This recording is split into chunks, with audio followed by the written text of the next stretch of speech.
Shalom, sebelumnya saya pengen ngucapin selamat tahun baru. Ya karena kayaknya masih Januari, sekali lagi masih cocok untuk ngucapin tahun baru. Dan sebentar lagi tahun baru, Ina. Ya jadi kita, setiap momen Imlek selalu jadi momen yang kalau Pastor David sering bilang harus jadi momen indah buat kumpul keluarga. Itu salah satu momen yang paling penting ya ketika kita mulai ngumpul keluarga. Kalau Pastor David selalu bilang jangan cuma jadiin momen di mana kita menikmati lemak samcan. Ya, tapi kita harus jadiin itu momen untuk kita bagi firman. Ya benar, karena Pastor David selalu ingetin, makanya kenapa di live itu yang kita hidupin, ya kita selalu wajibin H-2, H-3, atau H-1-nya itu harus pergi makan keluarga. Ya kalau nggak ada acara makan-makan keluarga, ajak, inisiasi duluan. Ya makanya nggak heran kalau misalnya live kami, kemarin sempat ngerayain makan Cynthia di dalam live, tapi ngerayainnya seminggu sebelum. Jadi kami selalu kita rayain. Kenapa? Karena H-2, H-3, H-1 itu biasanya untuk makan sama keluarga. Karena kita percaya keluarga kita juga butuh firman Tuhan melalui kita. Amin. Ya jadi pergunakan waktu yang ada. Karena hari-hari ini adalah jahat. Ya, jadi kita harus gunain segala macam cara, segala waktu yang ada untuk kita bisa bagi firman juga di tengah keluarga kita. Dan hari ini dapat kesempatan untuk bagi firman Tuhan. Ya waktu ditanya sama salah satu pengerja, judulnya sebenarnya saya agak bingung. Tapi kalau misalnya disuruh ngerangkum ya intinya adalah baca firman Tuhan. Judulnya kenapa firman itu penting. Ya kenapa firman itu penting? Kita mengenal di gereja kita ada 4 hal ketika kita bicara tentang firman Tuhan yang harus kita lakukan. Pertama adalah membaca firman Tuhan. Setuju? Kita harus baca firman Tuhan. Yang kedua kita harus merenungkan firman Tuhan. Kenapa merenungkan firman Tuhan penting? Nanti kita akan lihat sama-sama di firman Tuhan hari ini. Ya karena salah satu pribadi yang paling dikagumi pasti sama banyak orang Kristen selain Tuhan Yesus tentunya, namanya Daud. Ya dia juga merenungkan firman Tuhan secara luar biasa. Nanti kita akan lihat di firman Tuhannya. Membaca firman Tuhan, merenungkan firman Tuhan, lalu berikutnya melakukan firman Tuhan. Itu juga penting. Dan yang terakhir adalah membagikan firman Tuhan. Bapak Ibu, firman Tuhan gak boleh selesai di kita. We need to pass down to the next generation. Kita harus bagikan ke generasi selanjutnya. Jadi kita akan sama-sama lihat. So yang pertama alasan kenapa kita perlu baca Alkitab. Kenapa baca Alkitab jadi penting, kita sama-sama buka di Matius 4 ayat yang keempat. Ya, ini Matius 4 ayat yang keempat adalah kisah Tuhan Yesus waktu dia dicobai. Ya, jadi waktu sebelum Tuhan Yesus melayani, dia berpuasa selama 40 hari. Ya, dan di akhir masa puasanya dia dicobai oleh iblis untuk merubah batu menjadi roti. Tetapi apa jawaban Tuhan Yesus? Ini menarik banget. Ya karena ini harusnya jadi dasar hidup setiap kita orang percaya, amin. Karena firman Tuhan bilang segala perkataan yang keluar dari mulut Allah itu penting. Yang menjadikan dasar hidup kita harusnya. Dan bermanfaat untuk membangun kita. Firman Tuhan bilang di Matius 4 ayat 4 bilang begini. Tetapi Yesus menjawab, ada tertulis manusia hidup bukan dari roti saja. Artinya kita butuh roti enggak? Butuh. Ya makanya doa Bapa kami bilang the daily bread ya. Doa Bapa kami bilang berikan kami makanan yang secukupnya, roti harian. Kurang lebih kayak gitu. Kurang lebih dibilang kasih roti harian. Karena manusia tetap perlu, kita tetap perlu makan, kalau enggak kita bisa kena GERD ya. Kita bisa kena sakit mah. Ya, tetap kita perlu makan, ya tetapi manusia enggak cuma hidup dari situ. Ya ternyata apa? Tetapi dari setiap firman yang keluar dari mulut Allah, ini asupan gizi kita ternyata setiap hari. Pertanyaannya kita makan tiap hari enggak? Kalau kita makan nasi tiap hari berarti kita harusnya makan firman tiap hari juga. Ya artinya itu bukan pilihan. Ya kita bisa puasa enggak makan nasi tapi kita enggak boleh puasa enggak makan firman. Ya jangan tiba-tiba kita bilang Tuhan hari ini puasa dulu ya. Enggak makan firman. Enggak gitu. Kita enggak bisa hidup satu hari pun tanpa firman Tuhan. Amin. Ya jadi enggak ada alasan lagi untuk kita enggak baca firman. Ya jadi kenapa kita perlu baca firman? Karena ternyata firman Tuhan itu yang memberi kita kehidupan. Ya kita enggak cuma hidup dari makanan sehari-hari doang. Karena kalau kayak begitu yang hidup cuman jasmani kita. Tapi rohani kita juga perlu dikasih makan setiap hari kan gitu. Makanya saya percaya puasa itu yang paling penting bukan cuma sekedar gak makan. Makanya selalu saya sampaikan puasa itu adalah melemahkan daging, memperkuat roh. Daging kita yang dibikin lapar tapi roh kita dibikin puas dengan firmannya. Harusnya begitu. Ya kalau misalnya kita puasa tapi kita gak baca firman ngapain? Apa yang kita perkuat sama-sama diperlemah itu namanya bener gak? Ya kan daging kita jadi lemah, roh kita jadi makin lemah. Lama-lama mati kan gitu.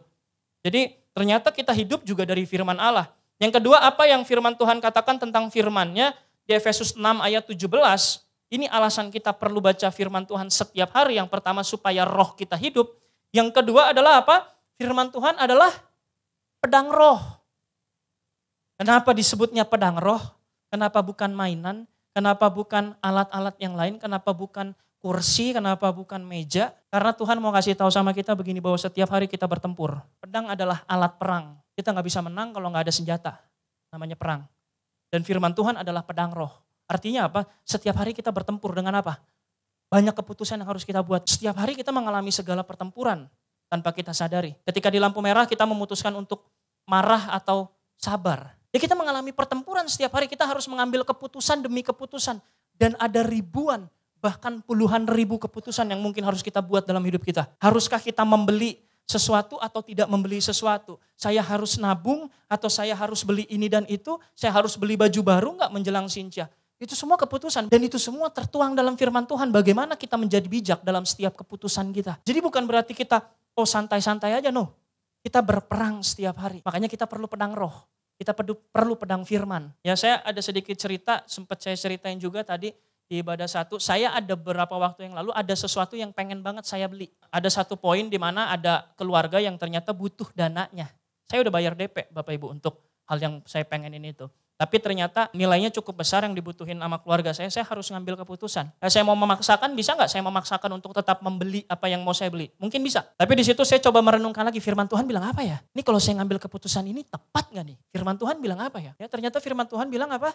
Bukan kehendakku yang jadi tapi kehendak Tuhan, bener nggak? Makanya kenapa saya belajar untuk, oh ya udah, berarti memang bukan waktunya. Kenapa? Karena rencana Tuhan yang lebih indah, rancangan Tuhan lebih indah dan pikirannya dia jauh lebih tinggi. Bisa jadi mungkin yang saya inginkan justru malah merusak diri saya sendiri, benar? Makanya kenapa saya belajar untuk merelakan, oke saya ambil keputusan, saya nggak perlu memaksakan. Dananya dipakai aja buat yang lain, yang jauh lebih butuh. Dan setiap keputusan itu kita butuh dasar. Makanya kenapa ketika saya ambil keputusan itu, saya nggak merasa takut. Ya justru sebaliknya, hati saya diperkuat dan semakin damai. Kenapa damai? Karena saya tahu saya ngambil keputusan berdasarkan firman, itu aja. Karena saya tahu apapun yang terlihat sekarang, ya pasti akan indah pada waktunya. Dan kalau yang saya paksakan seringkali justru malah jadi masalah di kemudian hari, kan gitu. Ya giliran udah jadi masalah baru kita bilang sama Tuhan, rancanganmu lebih indah. Enggak, bukan begitu. Itu harusnya firmannya di awal, bukan di akhir. Begitu udah kena masalah baru kita, udahlah rencana Tuhan lebih indah. Enggak kayak gitu. Justru di awal sebelum kita ngambil keputusan, kita lihat dulu rencana Tuhan apa nih. Ya jadi kenapa kita perlu baca firman? Yang pertama karena itu makanan rohani kita. Yang kedua, firman Tuhan adalah pedang roh yang akan kita bawa kemanapun untuk bertempur setiap harinya. Ya dengan keputusan-keputusan yang harus kita buat. Yang ketiga, firman Tuhan di dalam Mazmur 119 ayat 105. Kenapa kita perlu baca firman? Ternyata ini kata Daud, firman Tuhan adalah pelita. Firman-Mu itu pelita bagi kakiku dan terang bagi jalanku. Makanya kalau misalnya kita nggak mengandalkan firman, kita nggak baca firman, at some point kita akan gelap jalan kita. Makanya ketika ngambil keputusan kita akan ragu, keputusan kita ambil ini benar apa salah ya? Ini tepat atau enggak ya? Bapak Ibu, Daud itu ya, pernah ada satu cerita tentang Daud begini. Jadi dia sama pasukannya lagi pergi, terus tiba-tiba benteng atau markasnya dia dijarah. Ya, anak sama istrinya diambil sama musuh-musuhnya. Terus pasukannya Daud pulang balik ngelihat, wah ternyata udah dijarah nih bentengnya nih. Ya anak-anak sama istrinya udah pada jadi tawanan perang semua. Dan Daud di momen itu hampir dibunuh oleh pasukannya sendiri. Karena saking kepahitannya itu pasukannya. Ya Bapak Ibu tahu apa yang terjadi? Daud ambil pakaian imam terus Daud berdoa. Daud tanya Tuhan dulu, segetir apapun, sesusah apapun keputusan yang harus dibuat saat itu dia gak ngikutin kemauannya dia. Beda dengan Saul ya, Saul dapat desakan dikit dari rakyat langsung membangkang sama firman Tuhan. Tapi Daud beda, hampir mati sekalipun dia tetap tanya Tuhan. Kenapa? Karena Daud tahu bahwa firman Tuhan perlu ada dalam setiap langkahnya dia. Makanya dia nanya Tuhan dulu, Tuhan kalau misalnya saya perangin musuh saya bisa menang apa enggak? Tanya dulu, padahal udah hampir disambit pakai batu, bener. Tapi ditanya dulu, kenapa? Karena Daud merasa bahwa dia gak bisa melangkah tanpa firman Tuhan.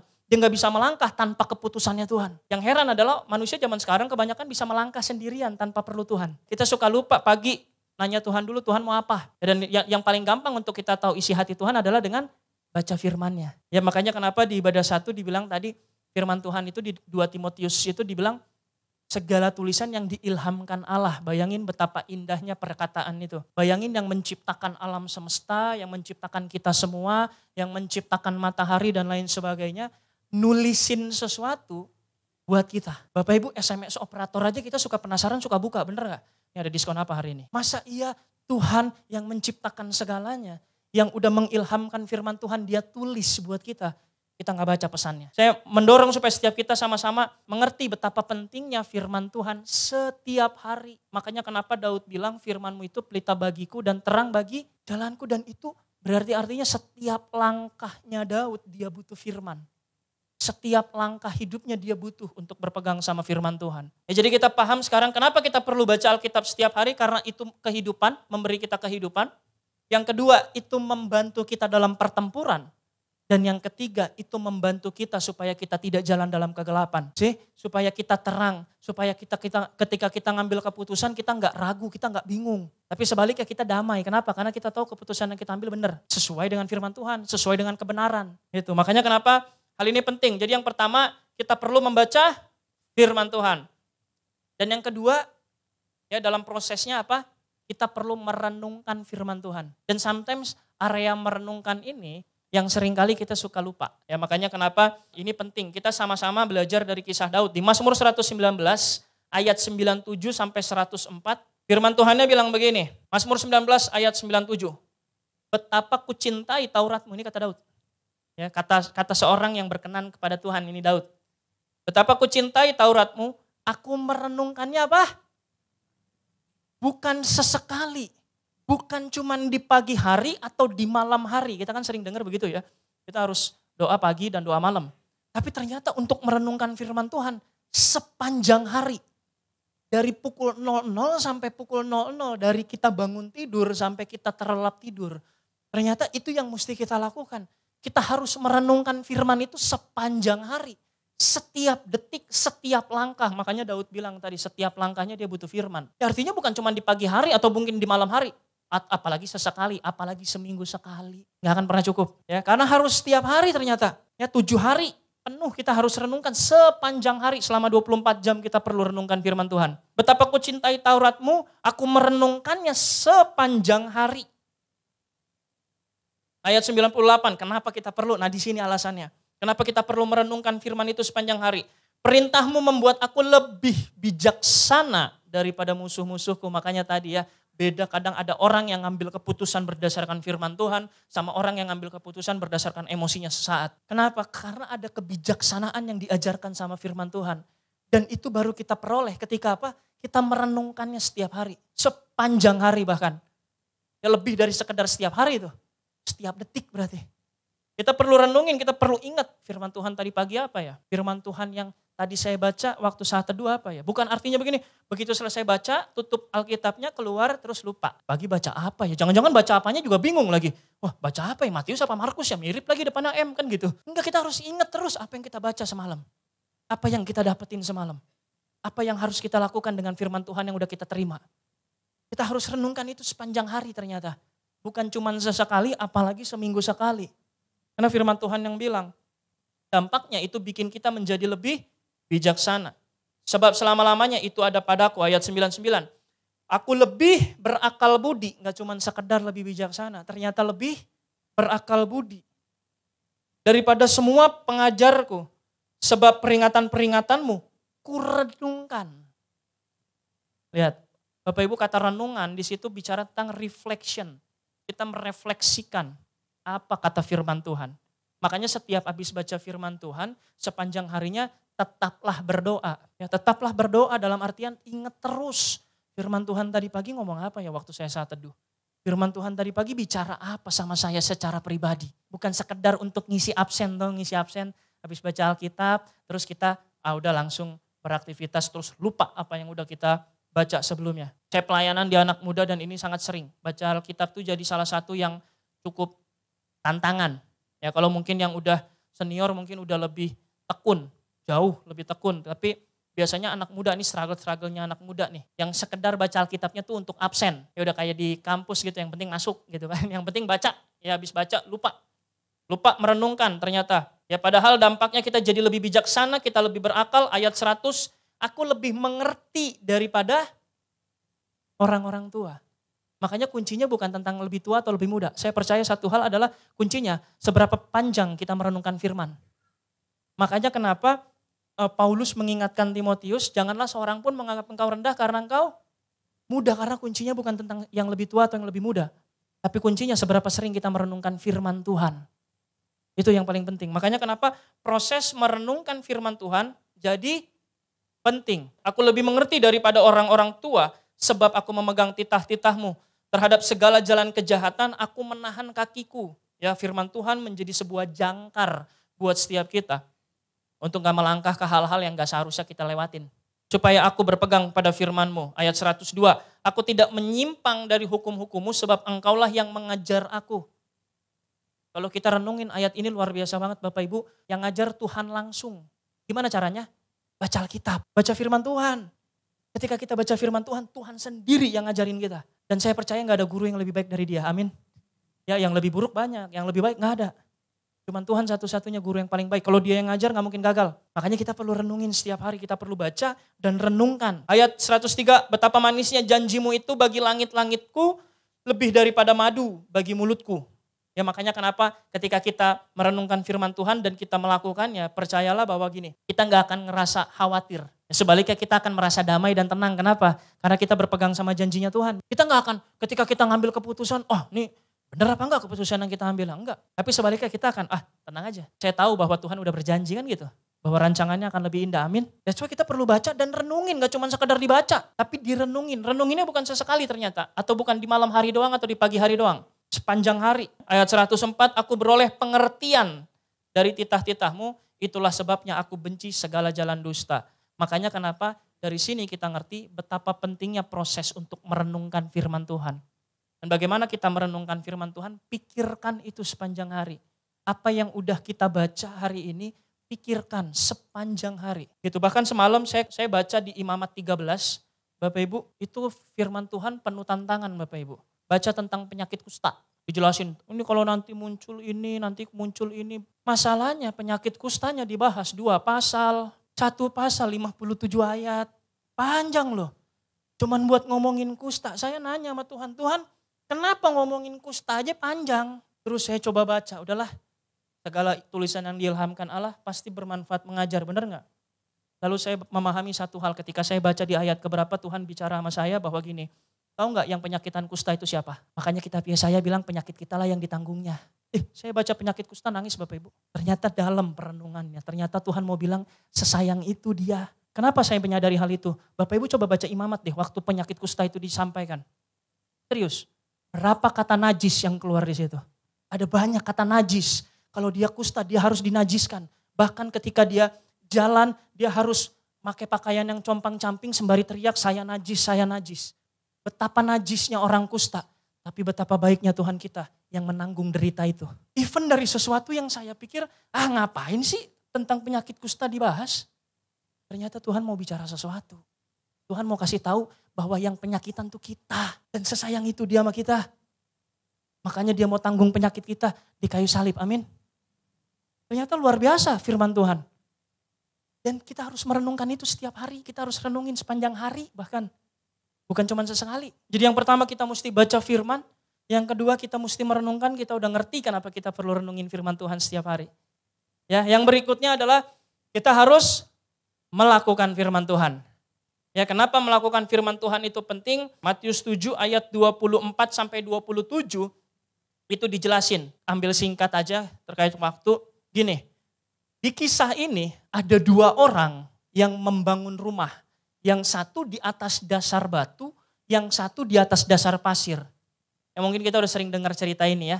Yang satu membangun di atas batu, yang satu membangun di atas pasir. Dua-duanya sama-sama membangun rumah. Kemungkinan dia beda iman atau satu iman. Kemungkinan dua-duanya seiman. Sama-sama pernah dengar firman Tuhan. Kemungkinan dua-duanya sama-sama mengaku percaya Yesus. Tapi ada perbedaan antar 2 orang ini. Firman Tuhan bilang, ayat 24-nya, setiap orang yang mendengar perkataanku ini dan melakukannya. Makanya kenapa firman Tuhan bukan cuma buat kita dengar supaya kita jadi tambah pinter. Firman Tuhan gak pernah jadi kita dengar supaya kita tambah pinter, tapi kita dengar supaya kita tambah bener. Kan gitu. Bukan buat tambah pinter. Makanya setiap orang yang mendengar perkataanku ini dan melakukannya, ia sama dengan orang yang bijaksana. Ya, saya percaya bahwa itu udah melalui proses perenungan yang tadi dibahas di kitab Mazmur ya. Ketika kita renungkan kita jadi tambah bijaksana. Itu kitab Mazmur yang bilang. Dan gak sekedar direnungkan, ternyata kita perlu melakukan. Kenapa? Karena kita tahu endingnya ketika ada hujan dan banjir, rumah yang dibangun di atas pasir roboh. Tapi rumah yang di atas batu kokoh. Yang satu roboh, yang satu kokoh, beda. Apa yang membedakan kualitasnya? Yang satu mendengar dan melakukan, yang satu mendengar dan melupakan. Itu yang membedakan. Ketika kita melakukan firman Tuhan, sadar gak sadar kita sedang memperkokoh iman kita. Makanya ketika ada badai, ketika ada goncangan, kita gak akan gampang goyah. Karena kita percaya sama firman Tuhan yang udah kita lakukan. Makanya kenapa fase melakukan firman Tuhan penting. Firman Tuhan bukan cuma untuk enak didengar, tapi untuk kita lakukan supaya tambah benar, itu yang benar. Makanya di dalam Yakobus 1 ayat 22 sampai 25, ya, firman Tuhan bilang begini. Tetapi hendaklah kamu, ya adalah kita semua ya, menjadi pelaku firman. Dan bukan hanya pendengar saja. Dari firman ini kita belajar apa? Berarti ada orang-orang yang cuma sekedar mendengar doang. Dia cuma mendengar firman tapi nggak menjadi pelaku firman. Makanya firman Tuhan bilang begini kan, jadilah pelaku firman, bukan cuma pendengar. Artinya banyak yang mendengar tapi nggak banyak yang melakukan. Ya, tetapi hendaklah kamu menjadi pelaku firman, bukan hanya pendengar saja. Sebab jika tidak demikian, kamu menipu diri sendiri. Ya, artinya kita cuma bahasa kasarnya munafik mungkin gitu ya. Ya, jadi harusnya kita lakukan, bukan cuma kita perdengarkan.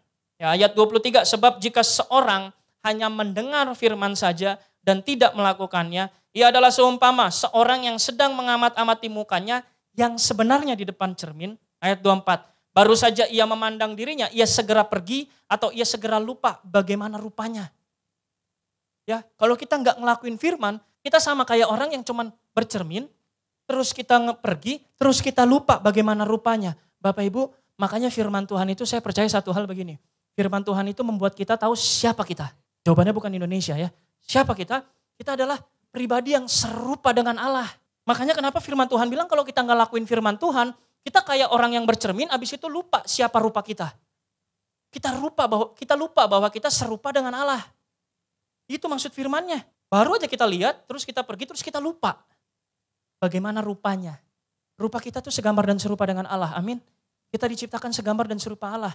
Dan ketika kita melakukan firman, nyata bahwa kita segambar dan serupa dengan Allah, dengan Tuhan Yesus. Artinya kita perlu melakukan firman Tuhan. Makanya kenapa banyak orang di luar sana yang meskipun baca firman Tuhan tapi gak berubah kelakuannya. Karena mereka lupa untuk melakukan firman Tuhan. Mereka lupa untuk merenungkan firman Tuhan. Mereka cuma sekedar dengar doang. Tahu sih harus mengampuni, tahu sih harus mengasihi, tahu sih harus memberi. Tapi gak bisa untuk ngelakuin. Kenapa? Karena mereka cuma dengar doang. Mereka gak terbiasa ngelakuin. Makanya kita perlu belajar untuk melakukan firman setiap hari. Sehingga ketika kita lakukan firman, kita akan semakin serupa dengan sang firman itu sendiri, amin. Dan itu yang perlu, kita mesti jadi semakin serupa dengan sang firman. Ya bukan serupa dengan dunia ini. Makanya firman Tuhan ingetin ke kita bahwa kita penting untuk baca firman, kita penting untuk merenungkannya sepanjang hari. Makanya Daud bilang merenungkannya siang dan malam, bayangin kan. Gitu. Jadi renungkan sepanjang hari, lakukan firman Tuhan. Dan ini penting, bagikan firman Tuhan. Jadi membaca, merenungkan, melakukan, dan membagikan firman Tuhan. Bagiin firman Tuhan itu penting. Kenapa? Karena iman timbul dari pendengaran akan firman. Saya percaya satu hal begini, kita ada di tempat ini, percaya firman Tuhan. Betul? Saya juga percaya bahwa kita adalah hasil dari taburan orang lain. Makanya harusnya kita juga nabur firman kepada orang lain. Amin. Bukan cuma sekedar ditabur firman sama orang lain, tapi kita nabur firman untuk orang lain. Ya, karena di Roma 10 ayat 17 kita lihat firman Tuhan bilang begini, jadi iman timbul dari pendengaran. Ya, tapi bukan asal dengar. Apa yang kita dengar kita lihat. Dan pendengaran oleh firman Kristus dipertegas di situ. Ya, iman timbul dari pendengaran akan firman dan pendengaran oleh firman Kristus. Pertanyaannya kalau misalnya nggak pernah dengar gimana caranya iman timbul. Makanya tadi di awal saya bilang kan nanti momen Sinja jadiin itu momentum. Momentum untuk kita bisa memperdengarkan firman Tuhan. Karena firman Tuhan gak harus selesai di kita. Tapi harus diteruskan ke next generation. Komunitas saya di bawah namanya next gen ya. Kita mesti, saya suka banget makanya kata-kata itu. Karena kita meneruskan kepada generasi selanjutnya. Dan setiap kita butuh generasi sebelumnya. kita harus meneruskan kepada generasi selanjutnya dan kita butuh generasi sebelumnya untuk nabur firman. Dan kita harus nabur juga firman untuk generasi selanjutnya. Amin. Gak boleh selesai di kita. Firman Tuhan gak boleh selesai di kita. Karena bagaimana mereka mau punya iman kalau mereka gak pernah dengar firman. Pertanyaannya gimana mereka mau dengar firman kalau kita nyimpen firmannya buat kita sendiri. Kita gak pernah mau bagiin buat mereka. Ya mungkin keluarga kita yang belum percaya butuh kita. Ya makanya saya dulu pernah gini. Kalau khotbah ya dulu, ya saya kalau khotbah misalnya lagi duduk gitu ya. Terus ada pengkhotbahnya ngomong cerita gitu ya. Terus kadang saya suka begini. Nah ini cocok nih buat dia nih. Nah ini dia banget nih. Ya, masih ada yang suka gitu nggak? Saya bertobat sih, saya dulu kayak gitu. Ini kalau misalnya dengar khotbah gitu, jangan gini. Ah ini cici saya cocok nih. Ini cici saya nih. Nah gitu, bisa kayak gitu. Mentalitasnya hakim. Ya kan? Padahal kita adalah orang-orang yang dihakimi duluan gitu. Tapi mentalnya mental jadi hakim. Ketika dengerin khotbah kayak gitu, ya setelah saya renungkan akhirnya saya ngerti bahwa begini. Kalau misalnya memang firman itu hari itu untuk cici saya yang duduk di sini. Bukan saya. Ya kalau saya yang duduk berarti firmannya buat saya. Kalaupun cici saya harus dengar, berarti dia harus dengar melalui saya. Karena saya udah diperdengarkan lebih dulu, bener gak? Saya udah dipercayakan lebih dulu sama firman Tuhannya. Artinya harusnya dari saya. Bukan, ini buat cici saya, enggak itu buat saya sebenarnya. Jadi semua khotbah-khotbah yang negur itu sebenarnya buat kita. Ya kalau ada saudara kita yang perlu dengar, melalui kita. Makanya kita perlu perdengarkan firman Tuhan juga ke mereka, kita perlu bagikan. Firman Tuhan gak selesai di kita. Karena saya percaya saya juga taburan dari firman orang lain kok. Ya, bahkan sampai detik ini Om David, Pastor David masih nabur firman melalui di dalam kehidupan saya kok. Ya, kita masih perlu itu. Kita perlu orang-orang sebelumnya, generasi sebelumnya yang menabur firman buat kita. Dan kita perlu cari generasi selanjutnya yang kita tanemin firman. Sometimes ketika kita berpegang sama firman Tuhan, ya kita sekarang ngerti ya bahwa kita perlu membaca, merenungkan, melakukan. Dan kenapa kita perlu membagikan firman Tuhan.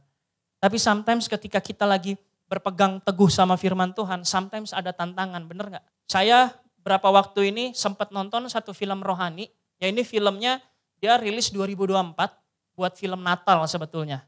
Ya Kendrick Brothers biasa. Ya tadi pagi sempat saya singgung juga di ibadah pertama, judulnya The Forge, ya, artinya menempa. Ya jadi kalau misalnya ada yang pengen rekomendasi film Cinca, gak harus selalu film Jackie Chan. Bisa jadi nonton film rohani bareng keluarga, ada di Netflix kok. Ya judulnya The Forge. Jadi di film itu dijelasin, jadi ada satu scene saya sebutnya ada satu leader life bersama dengan beberapa mentinya gitu ya, anak life-nya gitu lah ya. Terus ada satu pemeran utamanya di situ yang jadi anak life-nya dari si leader ini. Terus dia dikasih satu hadiah sama leadernya, sama mentornya. Dia dikasih pedang. Ya, makanya tadi di Efesus 6 ayat 17 dibilang firman Tuhan itu pedang roh, betul ya? Kenapa pedang? Karena kita berperang setiap hari. Ya dikasih pedang, pedangnya tentu dari besi. Namanya besi pasti berat, betul nggak? Jadi anak muridnya ini disuruh menghunuskan pedangnya. Ya dia pegang pedangnya ke depan begini, semenit pertama mungkin masih baik-baik aja Bapak Ibu. Tapi lama-kelamaan kan pegel juga, bener gak? Kita aja waktu zaman sekolah mungkin Bapak Ibu yang pernah sekolah, kalau hormat ke bendera kadang suka pegel, bener gak? Ya kalau lagi upacara tuh kadang saya suka begini-gini dulu, baru begini lagi gitu ya. Ini dia harus pegang pedang itu. Ya dia harus hunuskan pedangnya ke depan. Ya karena kalau pedangnya ke bawah dia gak bisa buat apa-apa. Jadi dia harus menghunuskan pedangnya ke depan. At some point ketika kita berusaha untuk berpegang sama firman, ada saatnya kita punya pertempuran kita sendiri bersama dengan Tuhan. Tapi ada saatnya ketika kita mau berpegang sama firman, mungkin kita goyah. Mungkin kita nggak kuat pegang sendirian, setuju? Makanya Bapak Ibu, satu pesan saya adalah ketika kita ingin berpegang teguh sama firman, sometimes kita butuh orang lain. Kadang kita perlu orang lain untuk menopang firman yang kita pegang. Makanya kenapa di film itu menarik banget ketika udah mulai goyah, akhirnya teman-teman live-nya bantu, ini sedikit dramatisasi sih, tapi dibantu akhirnya. Dibantu untuk megang pedangnya. Terus ditanya sama mentornya kan, sama leadernya, gimana rasanya sekarang setelah dibantu? Much way better, jauh lebih baik. Dia bilang gitu, jauh lebih baik lah orang dibantu ramean, megangnya gak sendirian, bener gak? Bapak Ibu, sometimes ketika kita pengen berpegang teguh sama firman, kita butuh orang lain loh. Daud butuh Nabi Nathan untuk ngingetin dia. Bayangin Daud, orang yang tadi kita baca kisahnya, bilang sama Tuhan, ku renungkan firman-Mu sepanjang hari. Firman-Mu pelita bagi kakiku dan terang bagi jalanku. Orang yang kayak begitu aja, pernah butuh orang lain buat nopang dia. Daud udah kelewatan nih. Udah kelewatan. Istri orang lu ambil, suaminya dibunuh. Nabi Nathan bilang begitu. Ya ini udah kelewatan nih. Ditegur. Supaya apa? Supaya Daud balik lagi kepada firman-Nya. Makanya kenapa dia didapati setia kan? Didapati berkenan. Karena melakukan, bukan sekedar mendengar. Karena melakukan apa yang Tuhan mau. Itu yang bikin Daud berkenan. Sometimes kita butuh orang lain untuk kita berpegang sama firman Tuhan. Ada satu kisah yang menarik, saya tutup dengan kisah ini di Alkitab. Di Alkitab ada kisah jarang banget dibahas. Simon dari Kirene tahu? Simon dari Kirene adalah waktu Tuhan Yesus mau disalib, ada satu orang namanya Simon dari Kirene. Lalu dia dipaksa buat pikul salibnya Tuhan Yesus. Bapak Ibu satu hal bahwa gini, Tuhan Yesus cukup kuat untuk menopang salib itu seorang diri. Terus kenapa butuh Simon? Karena Tuhan sedang mengajarkan sama kita, sama kayak mungkin beberapa waktu yang lalu kita belajar tentang berdoa ya. Kenapa Tuhan Yesus berdoa? Jadi contoh, udah itu aja. Salah satunya. Kenapa Tuhan Yesus berdoa? Jadi contoh buat kita. Kenapa waktu Tuhan Yesus pikul salib, ada Simon dari Kirene yang diizinkan Tuhan untuk menopang kayu salib bersama dengan Yesus? Jawabannya simple. Sometimes ketika kita mau berpegang sama firman, ketika kita mau menopang salib, kita butuh orang lain. Kita butuh Simon. Kita butuh orang lain buat ngingetin kita tentang firman Tuhan. Kita butuh orang lain. Saya kadang masih diingetin terus menerus sama Pastor David untuk tetap setia sama firman Tuhan. Dia masih ingetin saya banyak hal. Kita butuh orang lain untuk kita bisa berpegang sama firman Tuhan. Kita butuh Simon dari Kirene untuk bantu kita. Dan kita bisa jadi Simon Kirene buat orang lain. Kita bisa bantu orang lain untuk berpegang sama firman Tuhan. Kita bisa bantu mungkin anak-anak Bapak Ibu Saudara, mungkin teman-teman atau apapun itu, kita bisa bantu mereka untuk berpegang teguh sama firman Tuhan. Kita butuh Simon dari Kirene untuk bantu kita, tapi kita juga bisa jadi Simon dari Kirene untuk bantu orang lain. Yang percaya katakan amin.